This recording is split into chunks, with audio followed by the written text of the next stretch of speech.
This story is called Brad.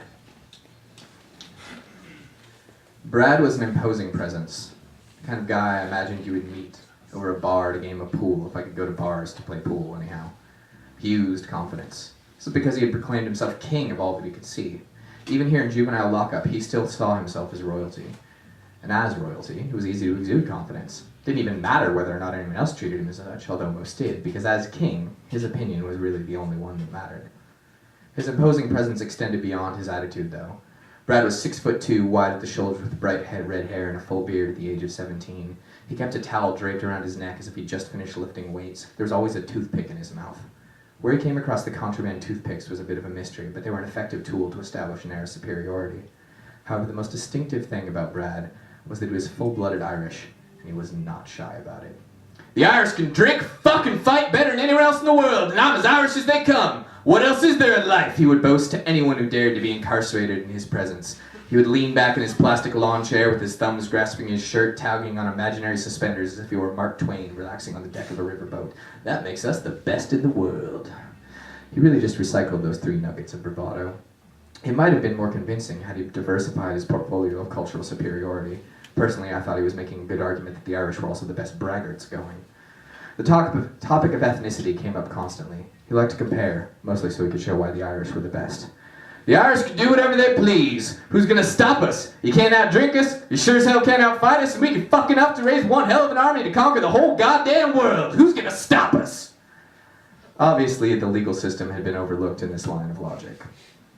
Now, Brad either really liked to pick on me or argue with me, and I'd never been sure exactly which. Sometimes it felt like the pigtails and the inkwell situation we were all told about as children, as if he liked to try to dominate me out of affection or camaraderie. But whatever the reason, I'd never cared for being picked on, pushed back at every opportunity. However, since he was twice my size, all I had against him was my Jewish wit, which, to make a tired analogy, takes to an argument like a fish to water, or to make a racist one, like an Irishman to a bottle of whiskey. So it usually turned to argument, which was fine, since we had to pass the time somehow. "The Jews can write, produce, and direct better than anyone else in the world," I would joke, mocking his racial pride. I really couldn't care less. It was just fun to argue. "Who cares?" Brad would snort defiantly. "The only movies worth watching are about drinking, fucking, and fighting, and that is Irish territory." No one else in the place could have gotten away with the swearing and boasting quite so loudly as Brad did. He'd been in McLaren for a long stretch on a sex offense. I'd never found out which one, but it was long enough for the staff to recognize him as nothing but a loudmouth braggart. Exactly the kind of guy they met over post-work games of pool at bars. They almost seemed to find his bravado as entertaining as he did.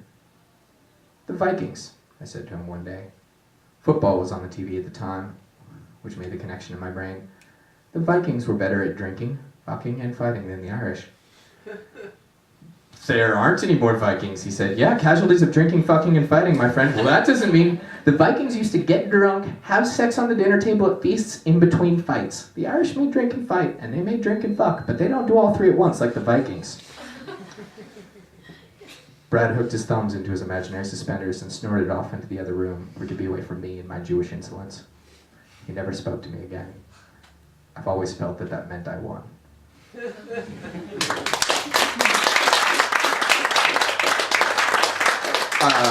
So I guess this is question time, is that right? Yeah. If there's any questions anyone has for either me or Elizabeth, now would be the time.